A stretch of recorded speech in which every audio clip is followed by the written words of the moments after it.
1844, Hecho simple. Por Dr. Clifford Goldstein. Capítulo 11. Si usted estudia el culto en el santuario terrenal, hay algo que se destaca claramente: el orden. Cada detalle, desde la forma de los muebles hasta cada parte de los sacrificios, recibe atención. Dios es un Dios de orden, Él maneja el universo de una manera ordenada. Y tal como el santuario terrenal lo muestra, Él también enfrenta el problema del pecado y la rebelión de una manera ordenada. Dios podría haber borrado el pecado y a Satanás instantáneamente. En vez de eso, Dios solucionará el gran conflicto en una forma ordenada y amplia, ante todos los principados y potestades en los lugares celestiales. En el culto del santuario terrenal, después que una persona pecaba, traía un animal sin defecto al santuario.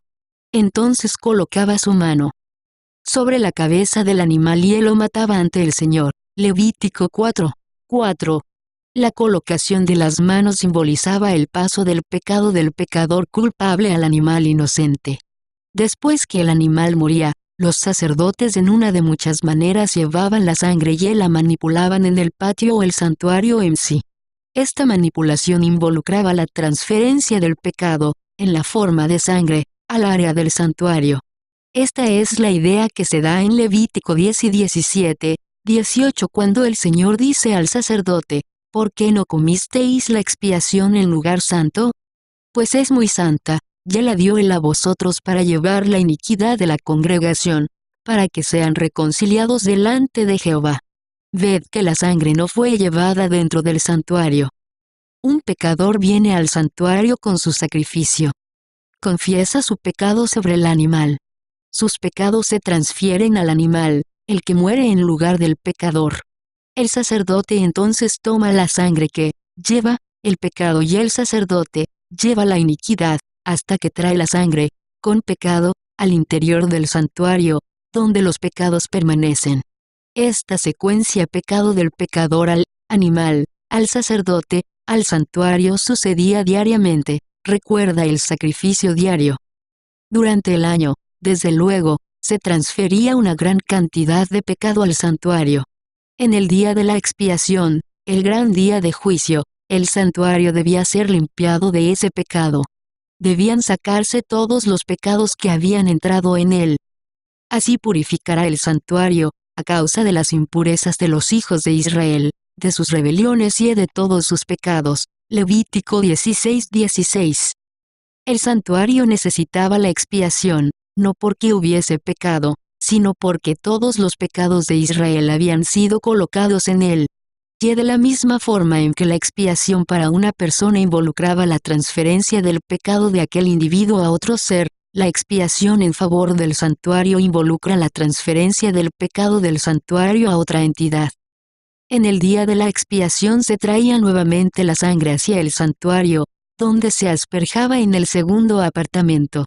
Sin embargo, no se menciona la colocación de las manos sobre el animal cuya sangre se utilizaba. En otras palabras, no se había confesado pecado alguno sobre los animales en esta parte del servicio. Esta era sangre limpia, la que se traía primero, sin pecados confesados sobre ella. Esta sangre limpia, entonces, adquiría todos los pecados, tal como recogía el pecado del pecador individual, y los quitaba del santuario. El sacerdote entonces salía del santuario luego que lo había purificado de las iniquidades de los hijos de Israel, por medio de la sangre, que ahora llevaba todos los pecados traídos al santuario durante el año. Según el texto, ahora pondrá sus dos manos sangrientas por causa del asperjamiento sobre la cabeza del macho cabrío vivo, y confesará sobre él todas las iniquidades de los hijos de Israel, todas sus rebeliones y todos sus pecados, poniéndolos así sobre la cabeza del macho cabrío, y lo enviará al desierto por mano de un hombre destinado para esto. Ya aquel macho cabrío llevará sobre sí todas las iniquidades de ellos a tierra inhabitada. Levítico 16:21-22. En el servicio anual, todos los pecados traídos al santuario, por medio del culto diario, eran sacados por el sacerdote. quien los confesaba sobre el chivo emisario, el que debía llevar todas esas iniquidades acumuladas durante el año. El chivo emisario simboliza a Satanás, quien finalmente llevará todos los pecados que hizo cometer a los hijos de Dios. En la tradición judía, este chivo emisario simboliza a Azazel, el líder de los ángeles rebeldes. Imaginemos que el pecado es algo así como un desecho radiactivo, la sangre es la vasija, y el santuario es un almacén temporario. El desecho va desde el pecador hacia el animal y luego, por medio de la sangre, hasta el sacerdote, quien lo guarda en el santuario. Entonces, en un día especial, nuevamente por medio de la sangre, se desechan en una tierra inhabitada, o en un lugar donde no puedan hacer daño. Este culto en el santuario terrenal involucraba la transferencia del pecado, del pecador al verdadero responsable del pecado, el diablo. Todo esto se hacía de una manera ordenada y franca. El servicio terrenal simbolizaba el verdadero culto en el cielo. El santuario terrenal era una copia y una sombra de las cosas celestiales. Hebreos 8, 5. El animal inmolado simbolizaba a Jesús, el Cordero de Dios, que quita el pecado del mundo. Juan 1 y 29. ¿A dónde es que Él lleva nuestros pecados? Como sabemos, Jesús llevó Él mismo nuestros pecados en su cuerpo. 1 Pedro 2 y 24. Después fue al cielo, donde funciona como nuestro sumo sacerdote. Y de la misma forma en que la intercesión del sacerdote terrenal en favor de Israel involucraba el quitar los pecados del pueblo y colocarlos en el santuario, la intercesión de Jesús a nuestro favor en el cielo hace lo mismo. Tenemos tal sumo sacerdote, el cual se sentó a la diestra del trono de la majestad en los cielos, ministro del santuario, y de aquel verdadero tabernáculo que levantó el Señor, lleno el hombre. Hebreos 8, 1, 2. Cuando confesamos nuestros pecados, se nos perdonan y se nos quitan, a la vez que se nos considera perdonados en el santuario celestial, de la misma forma en que fueron colocados simbólicamente en el santuario terrenal, donde también fueron perdonados. Y al igual que en el caso del santuario terrenal, el celestial también será purificado de esos pecados, los que algún día caerán sobre aquel responsable de ellos, Satanás, simbolizado por el chivo emisario, hasta 2300 tardes y mañanas. Luego el santuario será purificado. Daniel 8 y 14. Fue pues necesario que las figuras de las cosas celestiales, corchete izquierdo, santuario terrenal, corchete derecho, fuesen purificadas así, corchete izquierdo por medio de los sacrificios de animales, corchete derecho, pero las cosas celestiales mismas, con mejores sacrificios, corchete izquierdo Jesús, corchete derecho que estos. Hebreos 9 y 23. Hebreos 9 y 28, hablando acerca de Jesús, dice, aparecerá por segunda vez, sin relación con el pecado, para salvar a los que le esperan. ¿Sin pecado? ¿Pecó Jesús alguna vez? Desde luego que no. Pero Él se hizo pecado por nosotros, como el Cordero de Dios, y lleva nuestros pecados ahora como sumo sacerdote. Sin embargo, de la misma forma en que el santuario terrenal fue purificado de todo pecado, así también el santuario celestial será purificado. El pecado será echado fuera. Cristo terminará su mediación en el cielo. Se escuchará el clamor, el que es injusto, sea injusto todavía. Y el que es justo, practique la justicia todavía. Apocalipsis 22:11. Jesús regresará, sin pecado, y se colocarán sobre el diablo todos los pecados que ha cometido el verdadero Israel de Dios desde Adán. ¿Por qué es que Dios utiliza este sistema complicado cuando podría haber erradicado el pecado y al diablo instantáneamente? Porque Dios quería mostrar a todo el universo su justicia y su misericordia en su trato con el pecado y la rebelión. Cristo murió, y ahora sirve como sumo sacerdote en el santuario celestial, para erradicar el pecado, salvar a la humanidad, y castigar al diablo de una manera ordenada que no deje dudas en las mentes del universo espectador. Este podrá ver la misericordia de Dios en la forma en que perdona nuestros pecados y su justicia en el hecho de que finalmente los coloca sobre el instigador de toda maldad. ¿Qué tiene que ver con nosotros esta purificación del santuario? Tiene mucho que ver, porque en el día de la expiación el santuario no era lo único que era purificado. En este día se hará expiación por vosotros, y seréis limpios de todos vuestros pecados delante de Jehová. Levítico 16:30. Las personas también eran purificadas. Como el santuario, las personas son limpiadas de todos sus pecados. ¿Cuáles son los elementos que, además de la cruz, Dios utilizará para manifestar su sabiduría a los principados y potestades en los lugares celestiales? El juicio, que es también el día de la expiación, es uno de estos, y el pueblo que obedece su ley, que lleva frutos, que son limpios de pecado, es otro. En el día de la expiación, estos dos elementos se cumplen.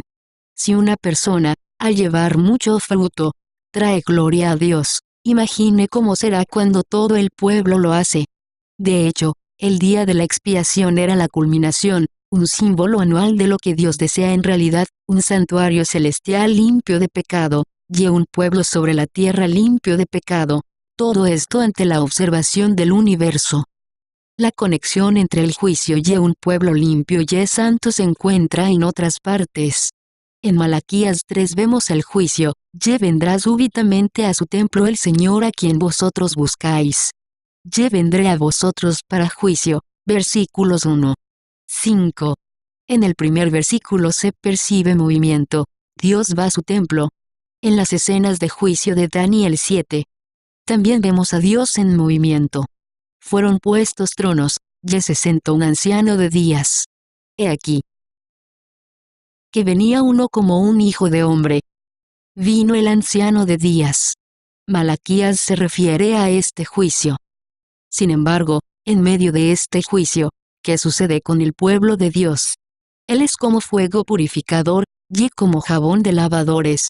Y se sentará para afinar y limpiar la plata, porque limpiará a los hijos de Leví, los afinará como a oro y como a plata. Versículos 2. 3.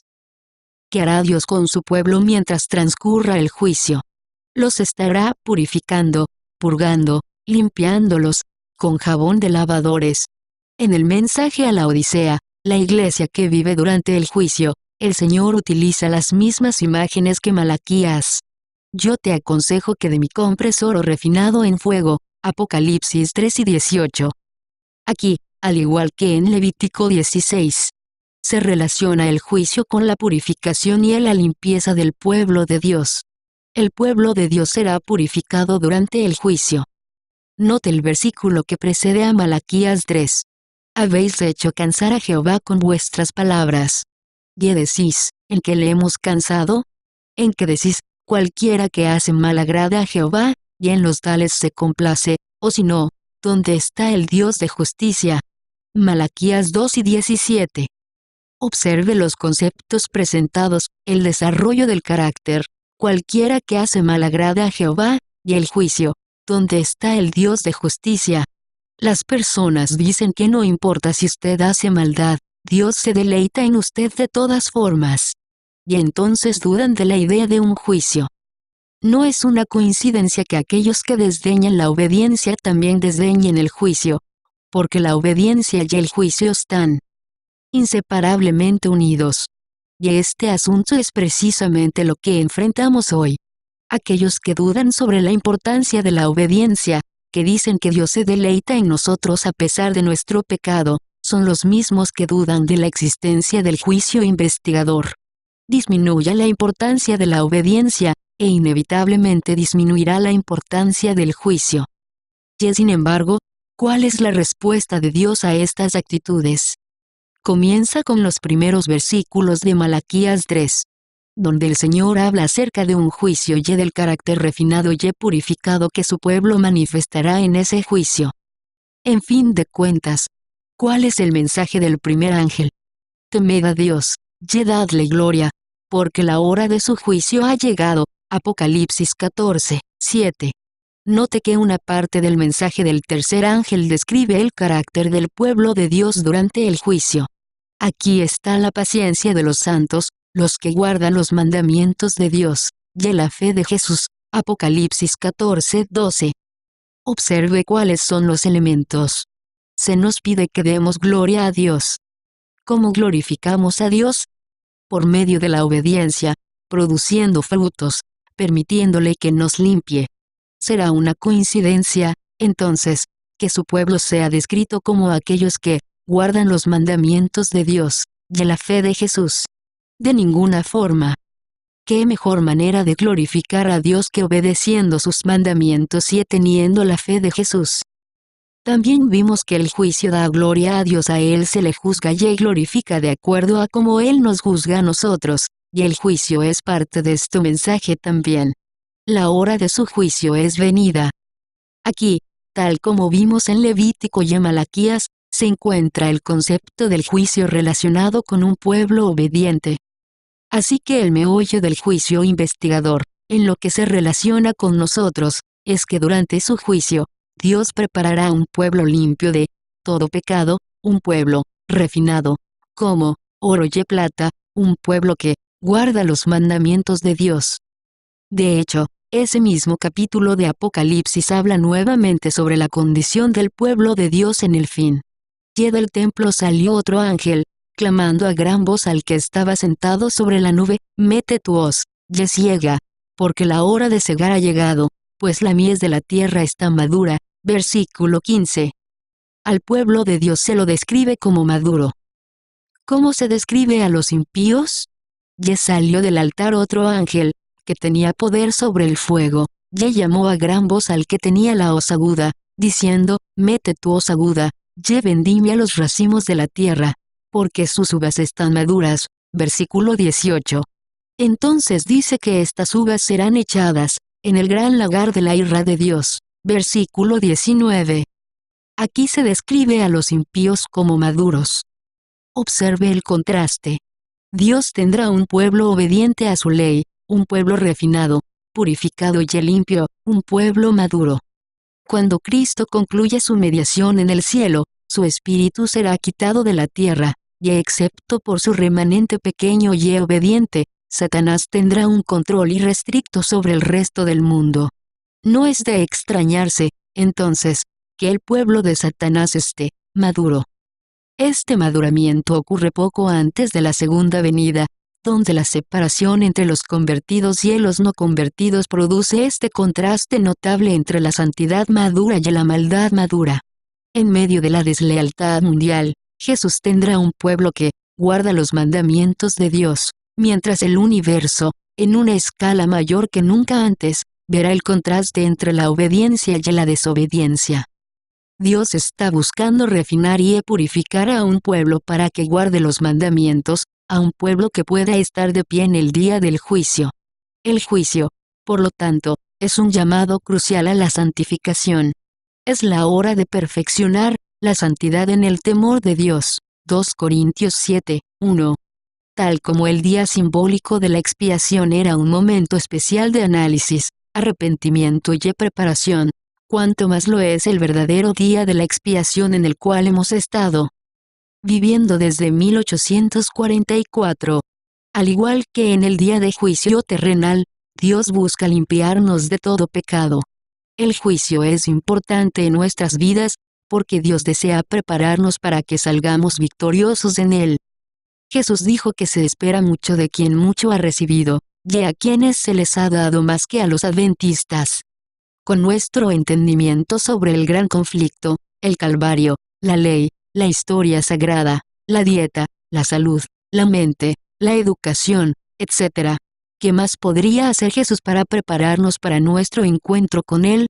Debiéramos permitir que Jesús nos haga a los cristianos más maduros sobre la tierra. Sin embargo, el pueblo maduro de Dios no se salva porque guardan los mandamientos de Dios, sino porque tienen la fe de Jesús. Estar de pie en el juicio no tiene nada que ver con legalismo, que es una salvación por las obras. Aquellos que viven en este tiempo se salvan en base a lo mismo que salvó al ladrón en la cruz, la justicia de Jesús para ellos, en lugar de ellos, imputada a ellos. Cuando sus nombres surjan durante el juicio, Dios ofrecerá su sangre y su justicia en su lugar. El desarrollo del carácter, cuando se lo entiende en el contexto de glorificar a Dios, no es legalismo. Sin embargo, por medio del poder del Espíritu Santo que mora en el corazón, Dios tendrá un pueblo que estará dispuesto a morir con tal de no quebrantar la ley. Jesús promete poder para vencer cualquier pecado. Ya podemos reclamar ese poder y obtener la victoria por medio de Cristo ahora mismo. La obediencia, la santidad, la santificación, estas son las invitaciones que nos hace el juicio, y si no las anunciamos, Dios utilizará a otras personas que estén dispuestas a hacerlo. Dos cosas ocurrirán simultáneamente, aunque estemos o no involucrados como pueblo. En el cielo, Dios habrá concluido el juicio, purificado el santuario, limpiado el pecado de su pueblo, todo ante el universo como testigo, cuyos integrantes claman, justos y verdaderos son tus caminos, oh Señor. Al mismo tiempo, sobre la tierra, Dios será glorificado por el desarrollo del carácter y la obediencia de su pueblo, quienes, a pesar de la apostasía y deslealtad mundial, guardan sus mandamientos. Habrá un santuario purificado en el cielo y un pueblo purificado en la tierra, y el pecado finalmente recaerá sobre aquel que lo comenzó. En el cielo y en la tierra, debido a la obra de Dios en ambas esferas, sus caminos desplegados ante los principados y potestades en los lugares celestiales, se verán como justos, perfectos y verdaderos. ¿Cuál es la esencia del juicio y es su importancia para nuestras vidas hoy? De la misma forma en que Dios borra nuestros pecados que han sido registrados en el cielo, nosotros debemos amar a Jesús lo suficiente como para permitir que Él borre nuestro pecado aquí en la tierra, de forma que Él pueda ser glorificado ante todo el universo. He aquí nuestro llamado. He aquí la verdad presente. Y he aquí la importancia del juicio para nuestras vidas hoy.